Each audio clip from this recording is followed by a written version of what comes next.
नमस्कार। मेरा देश मेरा बजट में आपका स्वागत है।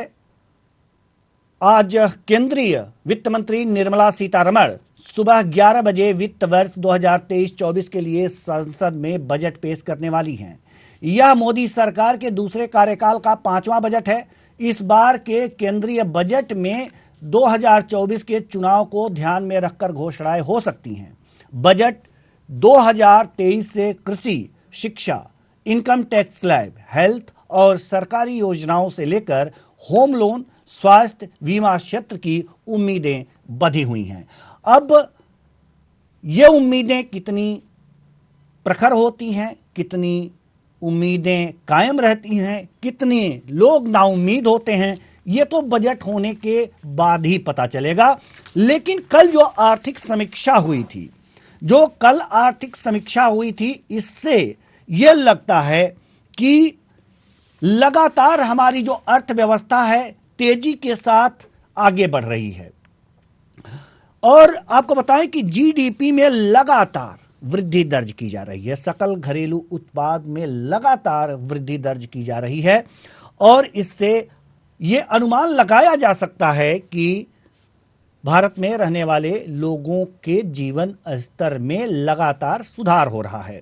जैसा कि आर्थिक सर्वे की अगर जो बात करें तो आर्थिक सर्वे में स्पष्ट रूप से यह सामने आया है कि 2022-23 में 7% जीडीपी रहने की उम्मीद है। अब 2023 और 24 की अगर जो बात करें तो इसमें से थोड़ी सी कमी 6 से 6.8% तक रह सकती है, ऐसा आर्थिक समीक्षा बताया जा रहा है। लेकिन यह इसलिए है कि यहां पर कोविड के दौरान जो यहां पर दिक्कतें आई थी उसको तेजी से रिकवर हो रहा है और यह अर्थव्यवस्था जो है तेजी से बढ़ती हुई नजर आ रही है।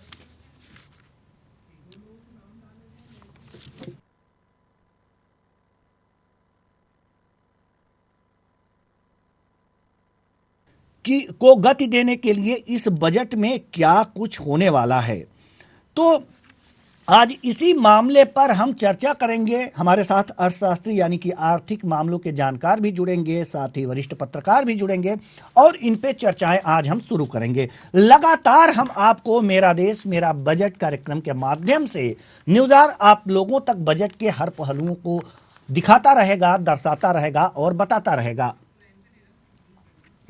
तो सवाल यहां पर यह है कि जैसे कि मैंने अभी आपको बताया कि जीडीपी जो 7% की उम्मीद थी 2022-23 में, अब जाकर के अगर जो अनुमान लगाया जा रहा है 2023-24 का, तो उसमें यह बताया जा रहा है आर्थिक समीक्षा में कि 6 से 6.8% तक जो है ये जीडीपी रह सकती है।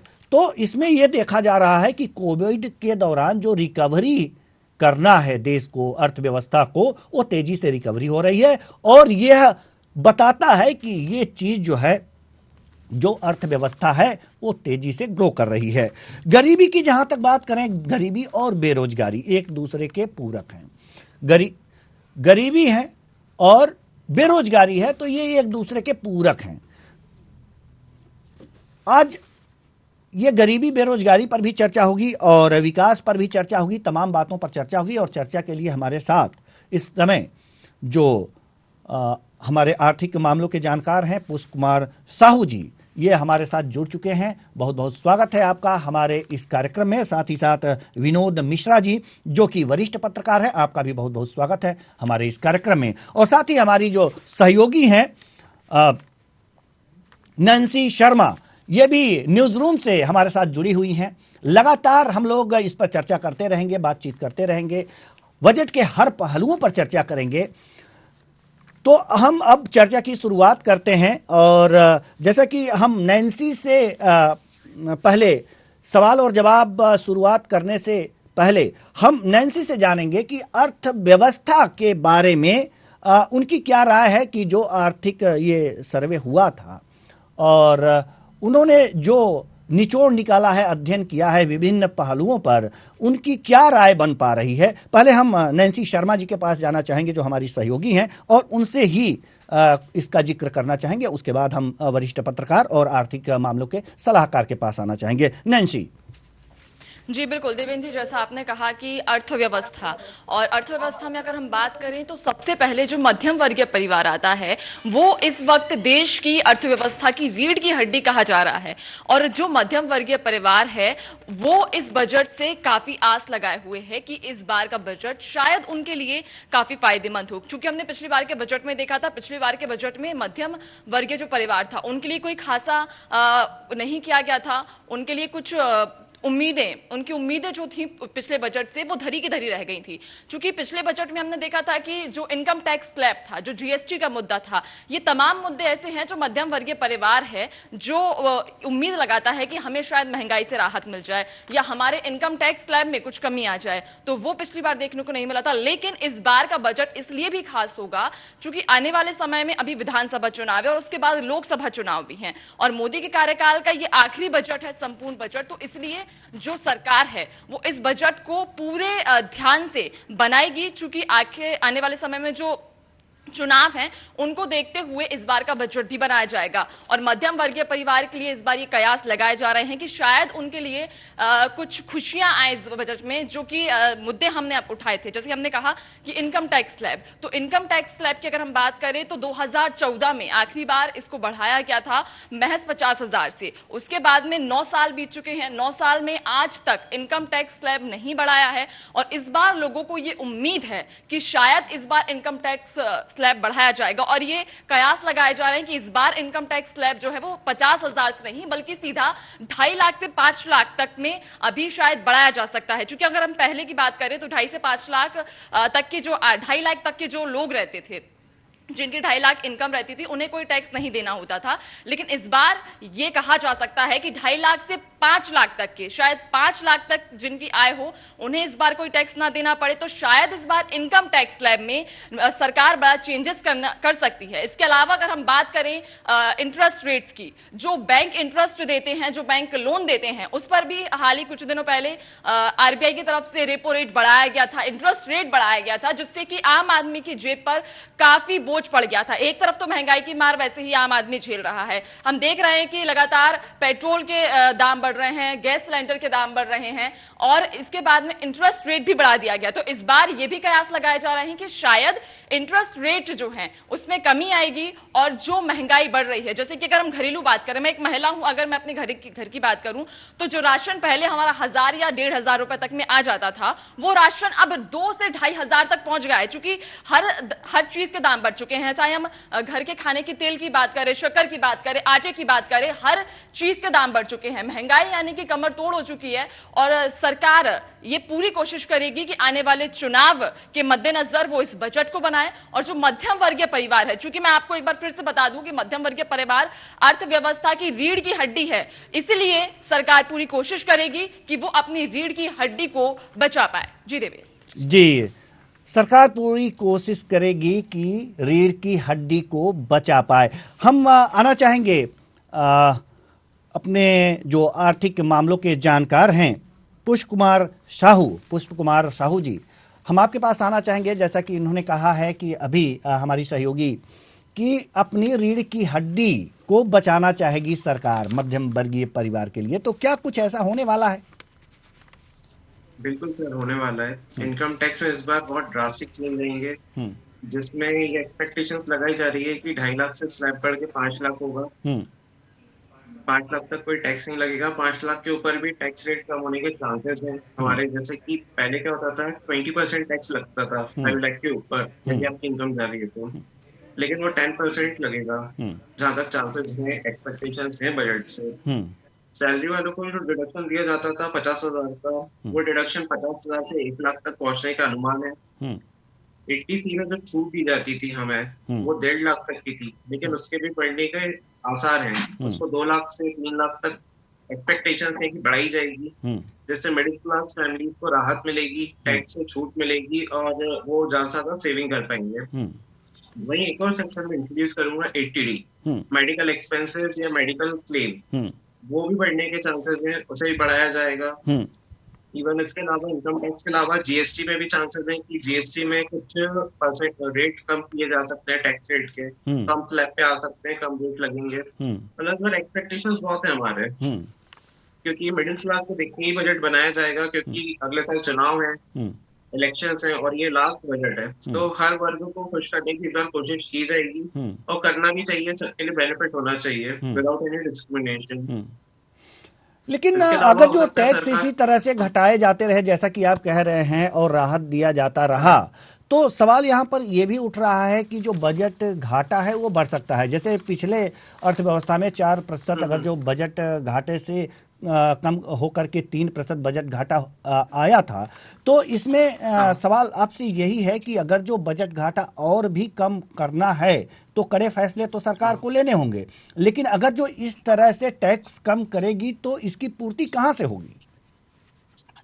इसकी पूर्ति अलग जगह से होगी, जैसे कि जो अमीर है उन लोगों पे सरचार्ज के रेट बढ़ सकते हैं। जैसे जिनकी इनकम बहुत ज्यादा है, करोड़ों में, तो उन पे सरचार्ज का जो रेट है वो बढ़ाया जा सकता है, वो वहां से रिकवर कर सकते हैं। या फिर जो लग्जरी आइटम्स है उस पे जीएसटी रेट बढ़ाया जा सकता है। ये सारी चीजों रिकवर करेंगे। ठीक है। हमारे पास जो पत्रकार, वरिष्ठ पत्रकार विनोद मिश्रा जी हैं, हम उनके पास आना चाहेंगे और आपसे जानना चाहेंगे मिश्रा जी कि बजट तो अब कुछ ही घंटों की देरी में पेश होगा सदन में और सारे मामले खुल करके सामने आ जाएंगे, लेकिन सवाल यहां पर यह है कि इस प्रकार का बजट कैसा होना चाहिए था?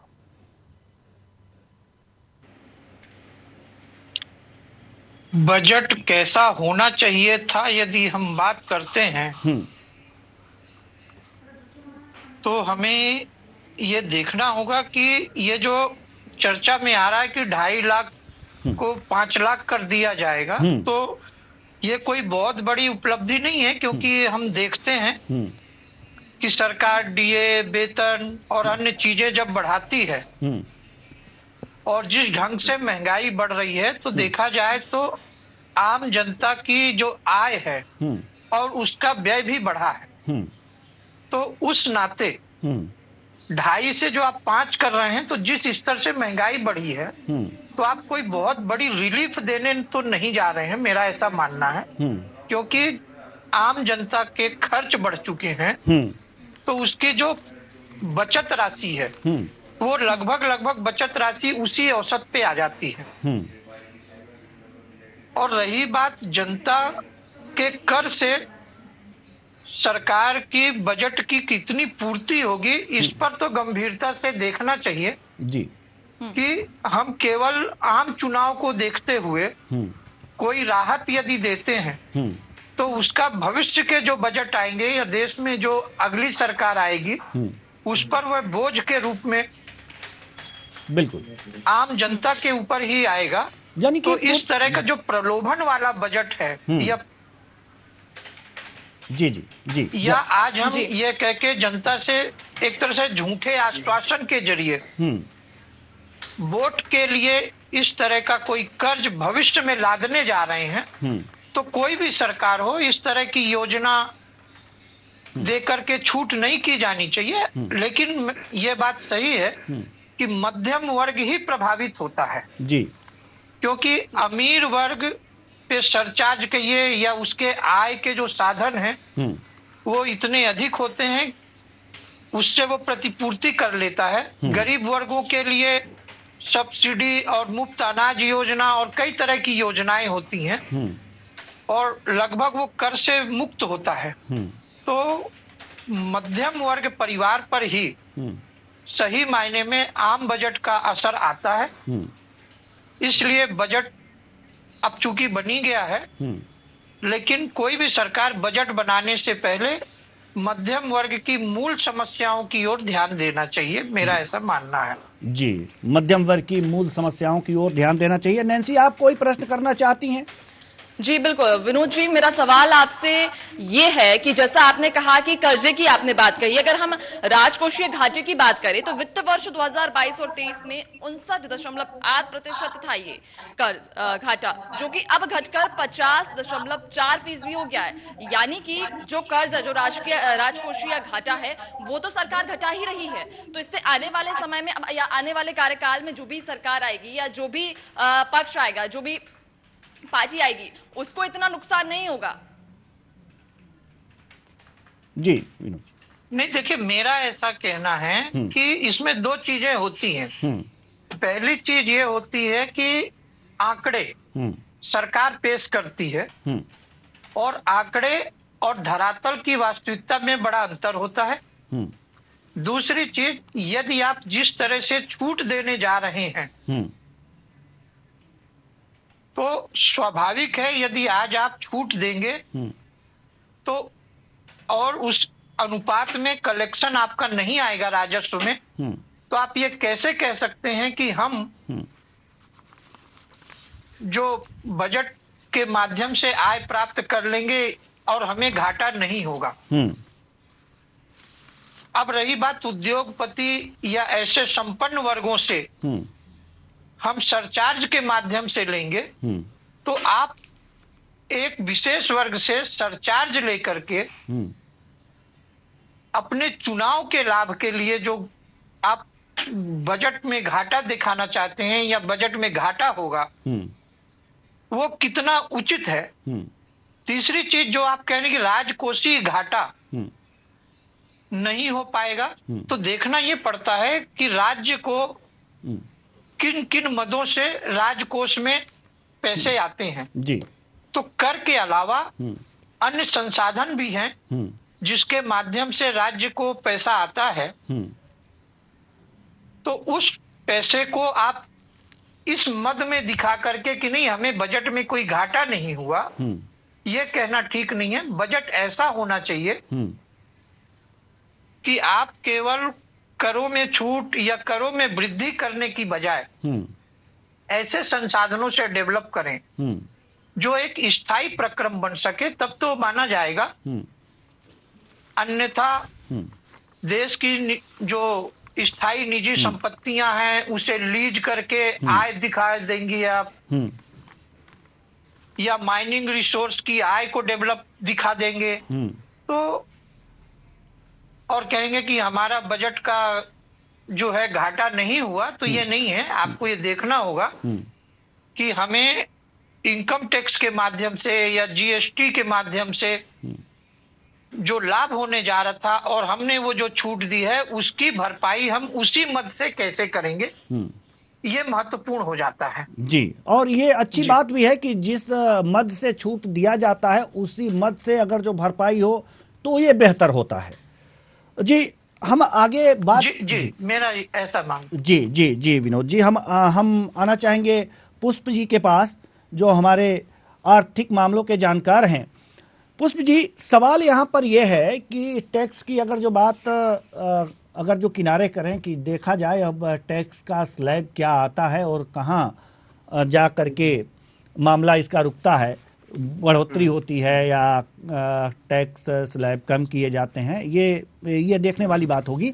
लेकिन जहाँ तक महंगाई की बात है, महंगाई की अगर जो बात करें तो महंगाई अगर जो खुदरा महंगाई दर की अगर जो बात करें तो 7.8% पहुंची थी, ऐसा आर्थिक समीक्षा में दर्शाया गया है।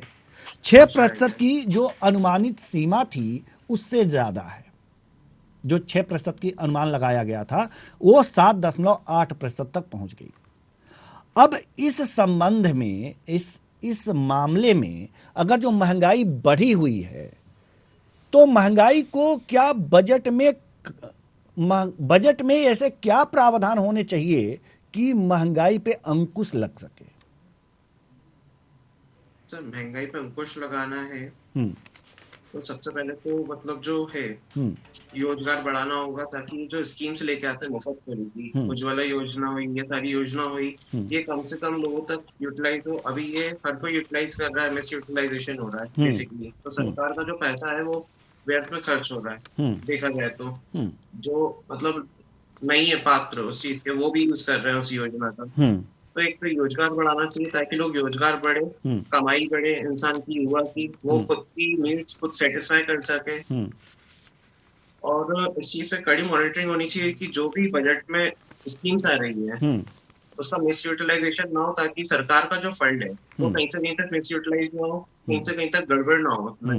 जब भ्रष्टाचार सबसे बड़ा कारण है हमारे देश में गरीबी का, मुझे ऐसा लगता है कि ड्राइव इतनी बढ़ गई है कि भ्रष्टाचार बढ़ते ही जा रहा है, बिल्कुल बढ़ते ही बिल्कुल जा रहा है। बिल्कुल बिल्कुल भ्रष्टाचार तो अगर भ्रष्टाचार न हो तो समस्याएं हल करने में बहुत ज़्यादा दिक्कत नहीं होंगी और जो गरीबी वही है उसे दूर करने में दिक्कत नहीं होगी, लेकिन यहाँ तो नहीं होगी। पग पग पर भ्रष्टाचार है और कहाँ कितना कोई रोके। तो क्या ऐसा नहीं लगता कि इस तरह की स्कीम बनाई जाए और बजट में ऐसे प्रावधान किए जाएं कि जिससे कम से कम भ्रष्टाचार हो? डायरेक्ट भ्रष्टाचार रोकने में बड़ी दिक्कतें हैं, क्यों ना जो स्कीम जैसे कि आपने कहा है कि जो स्कीम है विकास के, गरीबों के लिए लाभ योजनाएं हैं, अन्य योजनाएं हैं, आवास योजनाएं हैं और जो भी योजनाएं हैं उनके विकास के लिए, फ्री राशन, ये सारी योजनाएं जो हैं और फ्री स्वास्थ्य सुविधाएं मुहैया कराने की जो जहां तक बात की जाती है, इन सारी योजनाओं को क्या ऐसा नहीं लगता कि इन जो भ्रष्टाचार होता है इनको बंद करके एक योजना चालू कर देना चाहिए कि हर घर को रोजगार दे देना चाहिए?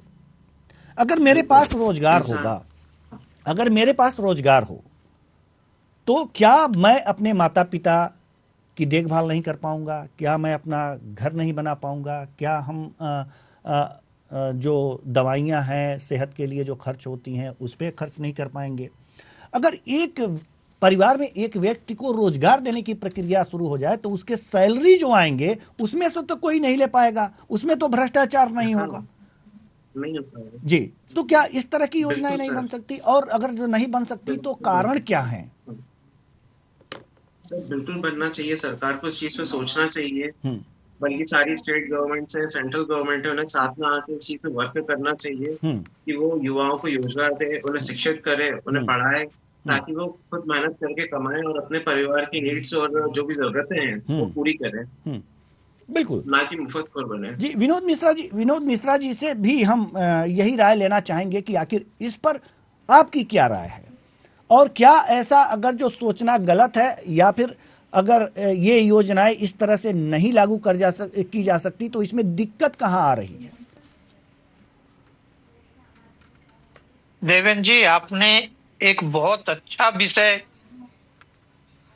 सुझाव में दिया है और मैं चाहता हूं कि इस तरह के सुझाव राज्य सरकार तक भी पहुंचे और भारत सरकार तक भी पहुंचे, और यदि इस सुझाव पे अमल करती है सरकार तो आप मान के चलिए कि भ्रष्टाचार कितना कम होगा ये तो मैं नहीं कह सकता, लेकिन 50% जो समस्या है इस देश की, अर्थ मामले में, महंगाई मामले में, बेरोजगारी मामले में, वो खत्म होगी। और इसके साथ ही मेरा ऐसा मानना है कि सरकार जो है ये जो योजनाएं लाती हैं तो इस योजनाओं को सही व्यक्ति तक ही पहुंचे, और यदि कोई गलत व्यक्ति या परिवार तक पहुंच रही है तो उस पर रिकवरी की जो प्रक्रिया है या जो दंड की व्यवस्था है उस पे सख्ती लाना चाहिए। क्योंकि आप देखेंगे कि सरकार की जो बीपीएल योजना है कि आखिर में बीपीएल योजना में कितने आय के स्लैब वाले लोग आएंगे, और यदि आप उसका जमीनी स्तर पर निरीक्षण करते हैं तो 3-3 मंजिला घर, 4 व्हीलर गाड़ियां, गैस चूल्हा से लेकर सारी संपूर्ण सुविधाएं वाले वो सरकार की समस्त सुविधाओं का लाभ ले रहे हैं जो वास्तव में गरीब तबके के लोगों के लिए दी जाती है जी। और कई बार तो ऐसा होता है कि जो सही व्यक्ति है, परिवार है, उस तक ये योजनाएं ही नहीं मिल पाती और उसके पास इतना भी पैसा नहीं रहता कि जो दलाल टाइप के लोग 2,000-10,000 रुपए में वो राशन कार्ड बनवाते हैं वो उपलब्ध नहीं करा पाते और इस योजना से वंचित रह जाते हैं जी। तो यदि एक व्यक्ति किसी भी परिवार के लोग को रोजगार मिल जाता है तो स्वाभाविक है उसकी जो मूलभूत सुविधाएं हैं अपने परिवार के प्रति जी वह उसको पूर्ण कर सकता है और कहीं ना कहीं अपने परिवार को एक साधारण शिक्षा के जरिए ही लेकिन एक शिक्षित कर सकेगा और परिवार पाल सकेगा। लेकिन इसमें सरकार कितना सक्षम होगी या इस योजना को ला पाएगी जी, ये तो अभी नहीं कहा जा सकता। लेकिन वास्तव में ये जो सुझाव आपका बहुत अच्छा है, क्योंकि अब एक परंपरा जो बनती जा रही है कि जी, परिवार का हर सदस्य रोजगार करे जी, और सरकारी सेवा में आए जी। के जो भाव हैं, इसके कारण भी सरकार को यदि एक परिवार एक रोजगार की योजना लाएगी तो कहीं ना कहीं ये भी लाना पड़ेगा कि एक ही व्यक्ति को सरकार की ओर से रोजगार उपलब्ध हो या अधिक से अधिक 2 व्यक्ति को रोजगार उपलब्ध हो। जी, तो ये ला सकती है, ऐसी कोई वो नहीं है जी, और ये बहुत अच्छी योजना होगी। जी। नैन्सी, हम अपने सहयोगी नैन्सी शर्मा के पास जाना चाहेंगे। नैन्सी शर्मा, आपके पास कोई सवाल है? जी बिल्कुल देवेंद्र जी, मैं विनोद जी से ये पूछना चाहूंगी कि जो उन्होंने रोजगार की बात की कि हर परिवार को रोजगार मिलना चाहिए और रोजगार की दिशा में काम भी होने चाहिए, रोजगार बढ़ने चाहिए, ये मैं मानती हूँ कि आज जो बेरोजगारी दर है वो काफी हद तक बढ़ चुकी है। लेकिन वहीं अगर हम दूसरा पहलू देखें तो सरकार आत्मनिर्भर भारत पर काफी जोर दे रही है और जो छोटे छोटे व्यवसायी हैं, जो छोटे उद्यमी हैं, जो अब स्टार्टअप करने वाले हैं, जो आ रहे हैं नए नए, उनके लिए भी तमाम तरह की योजनाएं चलाई जा रही हैं। और हाल ही में अगर हम बात करें G20 समिट की या ग्लोबल इन्वेस्टर मीट्स की हम बात करें तो उसमें फंड भी लिया जा रहा है। जो छोटे छोटे उद्यमी अभी निकल कर सामने आ रहे हैं और सरकार का भी ये कहना है कि आप आत्मनिर्भर बनिए।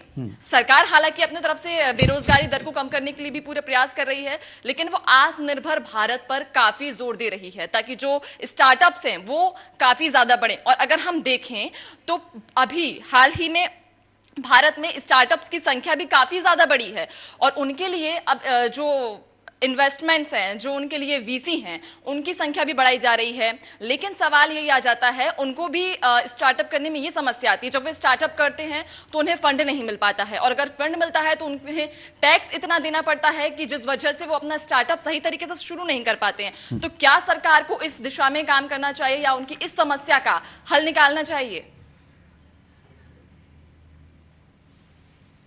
जी विनोद जी।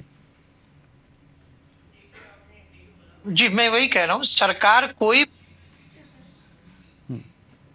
इस योजना का पूरी तरह से केवल ये नहीं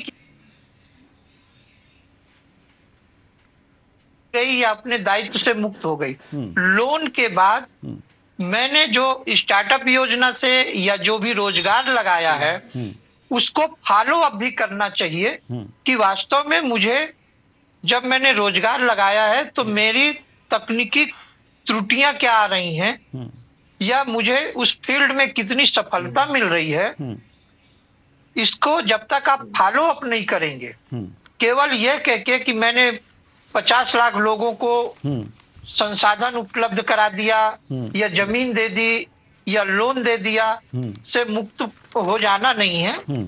उस योजना के माध्यम से जो यूनिटें लग रही हैं वो कितनी सफल हो रही हैं, वो परिवार कितना संपन्न हो रहा है, के साथ साथ सरकार को ये देखना चाहिए कि यदि आपके साधन के माध्यम से, आपके लोन के माध्यम से या योजनाओं के माध्यम से मान लीजिए 10,000 इकाइयां अच्छी कार्य कर रही हैं, तो उन्हीं 10,000 इकाइयों में आप देश और प्रदेश के रोजगार के लिए जो युवा हैं वही प्रमोट कर दीजिए। तो आपके ही साधन के माध्यम से जो इकाइयां डेवलप हो रही हैं वो भी एक रोजगार का केंद्र बन रही हैं। सरकार की ही नौकरी जरूरी नहीं है, रोजगार आवश्यक है। और उस इकाई की जो सब्सिडी वाले प्लांट हैं या देखिए जब एक फैक्ट्री कोई लगती है तो उसकी सप्लीमेंट्री कई इकाइयां लगाई जाती हैं जी। तो इस तरह से एक यूनिट लिंक प्रोसेस के माध्यम से रोजगार को जब आप रोजगार से जोड़ते हैं तो कहीं ना कहीं आपके स्टार्टअप योजना सफल होगी। प्रदेश में कुछ स्टार्टअप योजनाएं तो वास्तव में सफल हुई हैं, लेकिन अधिकांश योजनाएं जो हैं केवल घोषणाएं और लोन या लैंड बैंक से लैंड लेकर के ही रह गई हैं। तो यह देखना आवश्यक होगा कि जितनी योजनाएं हम दे रहे हैं या प्रदेश के लोग ले रहे हैं या देश के लोग ले रहे हैं, वो किन कारणों से असफल हैं, इसका भी विश्लेषण करना जरूरी है। जी जी, इनका भी विश्लेषण करना जरूरी है। सवाल यहाँ पर अगर जो उद्योगों की बात हो रही है, सूक्ष्म लघु और मध्यम उद्योगों की बात हो रही है, यानी कि एमएसएमई की बात हो रही है, तो एक आंकड़े जो हैं ये बता रहे हैं कि अगर जो ग्रामीण क्षेत्रों में 45% उद्यम जो हैं ये लगाए गए हैं एमएसएमई सेक्टर से, और 55% जो उद्यम हैं वो शहरी क्षेत्रों में लगाए गए हैं। ऐसे में सवाल यहाँ पर ये उठता है कि जो भी रॉ मटेरियल्स हैं, खाद्य उत्पादक चीज़ें हैं, गांव में हैं, गांव में 60% जनसंख्या निवास करती है और ये कह सकते हैं कि खेती पे निर्भर करती है, और उसमें एक जो दर है बेरोजगारी, एक जो है मौसमी बेरोजगारी आती है। अगर जो कृषि क्षेत्र में अगर जो आप बात करें तो मौसमी बेरोजगारी की बात वहाँ पर आती है। तो मौसमी बेरोजगारी उनको का दंश न झेलना पड़े, इसलिए अगर जो सूक्ष्म उद्योग लगाए जा रहे हैं गांव की तरफ ज़्यादा लगाए जाएं, और उनसे संबंधित जो भी उत्पादन वहाँ पर होता है, जिस क्षेत्र में उसका उत्पादन होता है, जैसे कि अगर जो चिप्स की ही बात करें तो एक सुनहरे पैकेट में हवा ज़्यादा भर करके और थोड़े से आलू के चिप्स उसमें डाल दिया जाता है और 20 रुपये 10 रुपये दाम में बेचा जाता है, जबकि आलू का उत्पादन होता है गांव में, किसान उसका उत्पादन करता है, लेकिन प्रोसेसिंग करके और उसमें चमक दमक ला करके इससे ज़्यादा पैसे इकट्ठा करते हैं शहरों में लोग। तो क्या ऐसा कुछ सरकार नहीं सोचती कि इसका जो उत्पादन हो, जैसे आलू का ही उत्पादन ले लिया जाए अगर हो और चिप्स बने तो वो गांव में बन जाए। जी विनोद जी, देखिए, गांधी जी का जो सपना था, गांव संपन्न होगा तो राष्ट्र संपन्न होगा जी, वो इसी मूलभूत सोच के साथ था कि यदि हमारे गांव संपन्न होंगे तो संपन्नता में संपूर्ण सुख सुविधाओं के साथ स्वाभाविक है कि रोजगार जुड़ा हुआ था। क्योंकि जब प्रदेश का युवा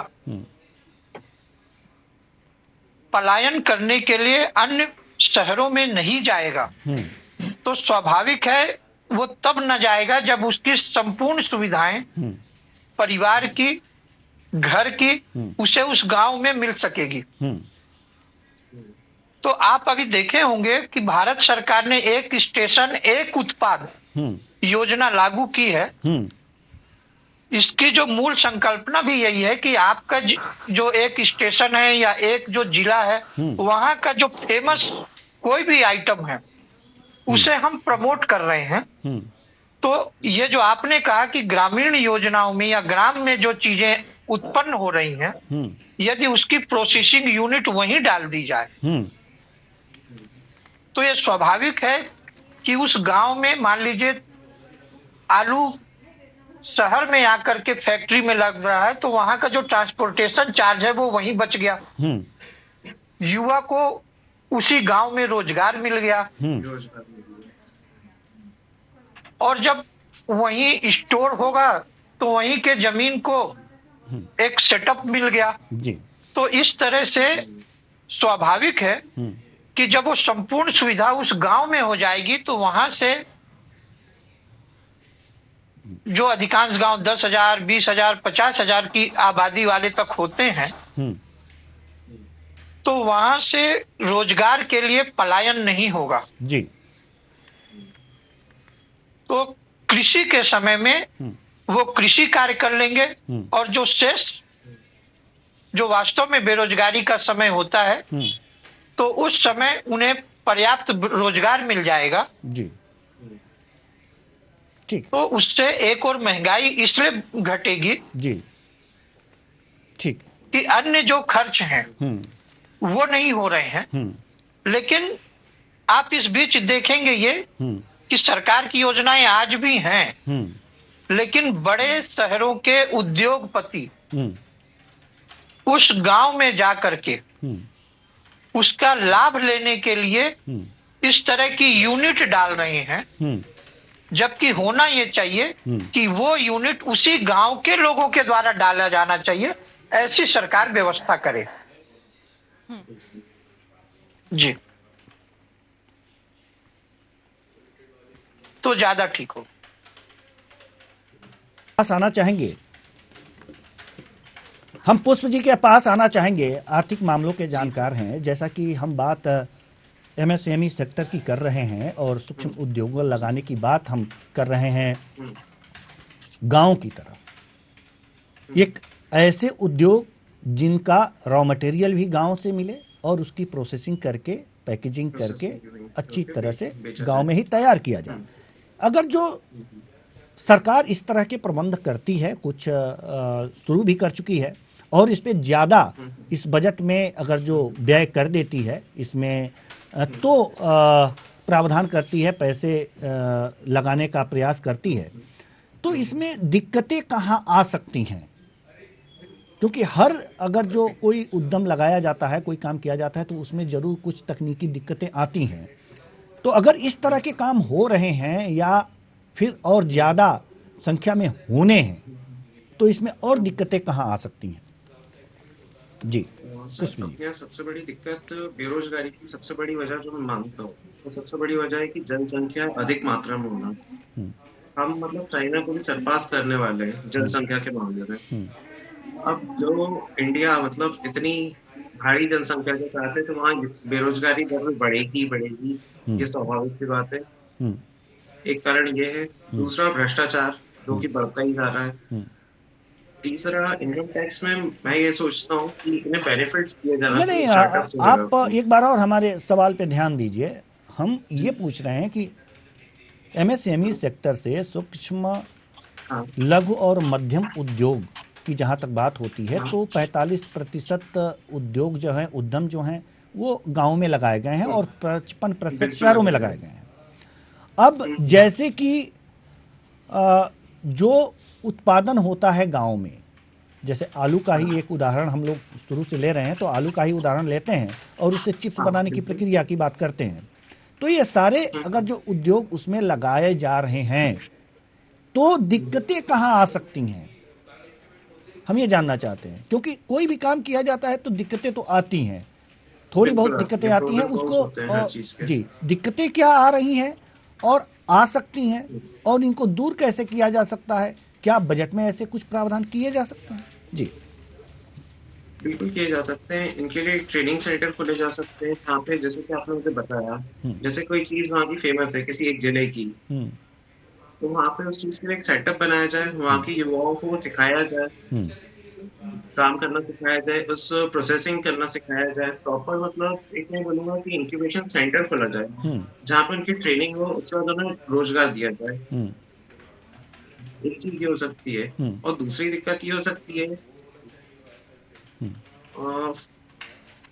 जैसे कि इंक्यूबेशन सेंटर खोलेंगे तो ठीक है, खुल जाएगा, लेकिन उसके लिए भी हमारे पास पर्याप्त मात्रा में शिक्षक होने चाहिए कि वो चीज सिखा सके, वहाँ पे प्रॉपरली ट्रेन कर सके। हमारे पास उस लेवल के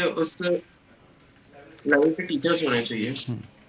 लेकिन विनोद जी, हम आपसे जानना चाहेंगे कि जो इस तरह के प्रशिक्षण देने की बात जहाँ तक कही जा रही है, तो हर जिले में जो प्रशिक्षण है वो देने की प्रक्रिया तो है, कौशल विकास कार्यक्रम इस तरह से चलाए जा रहे हैं और इस तरह से प्रशिक्षण दिए जा रहे हैं। और क्या मतलब इस प्रशिक्षण को वहाँ पर दिया जा सकता है और प्रशिक्षण लेकर के यह सूक्ष्म और लघु उद्योग खोले जा सकते हैं? अब समस्या ये है, हम विनोद जी से जानना चाहेंगे कि वास्तव में जो अभी अध्यापकों की, यानी कि जो प्रशिक्षण देने वाला व्यक्ति है, वो उसकी कमी ना हो। कई जगह देखा गया है कि कौशल विकास कार्यक्रम के अंतर्गत प्रशिक्षण लेने तो पहुंचे हैं लोग, लेकिन योग्य प्रशिक्षक की भी कमी आती है। जी विनोद जी।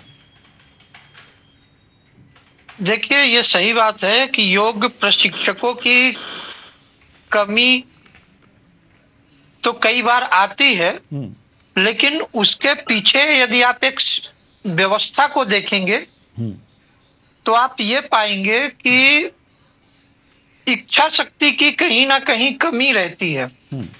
ये संपूर्ण प्रशिक्षण कार्यक्रम को या तो किसी शैक्षणिक ऐसी जो स्वयंसेवी संस्थाएं हैं उनको दे दी जाती है और उनके पास पर्याप्त सेटअप नहीं होता।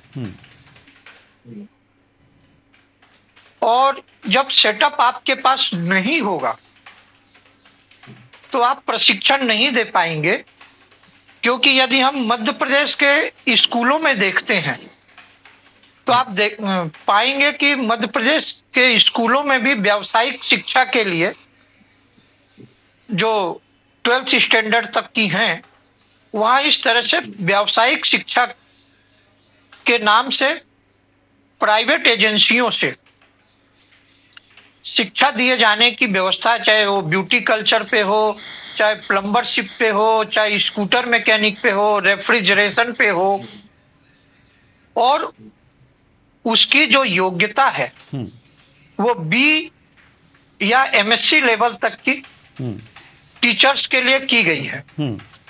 लेकिन जो छात्र डायरेक्ट एमएससी करके या बी करके या एमबीए करके आपके पास आता है, लेकिन उसके पास खुद का अनुभव नहीं है, वो आपके पास इसलिए आ रहा है, प्रशिक्षण देने आ रहा है। जबकि होना यह चाहिए कि जो उस कार्य में लगा हुआ है वो व्यक्ति प्रशिक्षण अच्छा दे सकता है, मेरा ऐसा मानना है। क्योंकि देखिए, प्रशिक्षण थ्योरी से कहीं ज्यादा प्रैक्टिकल पर डिपेंड करता है। अब जो आप उसको सैलरी की बात करते हैं या जो मानदेय की बात करते हैं, वो इतना कम देते हैं। जी जी, चर्चा तो अभी जारी रहेगी, लेकिन अब कुछ समय के लिए ब्रेक की ज़रूरत है, इसलिए सभी मेहमानों का एक बार धन्यवाद करते हैं और फिर थोड़ी देर बाद हम बजट पे चर्चा के लिए मेरा देश मेरा कार्यक्रम लेकर के फिर हाजिर होंगे। तब तक के लिए मुझे दीजिए इजाज़त। नमस्कार।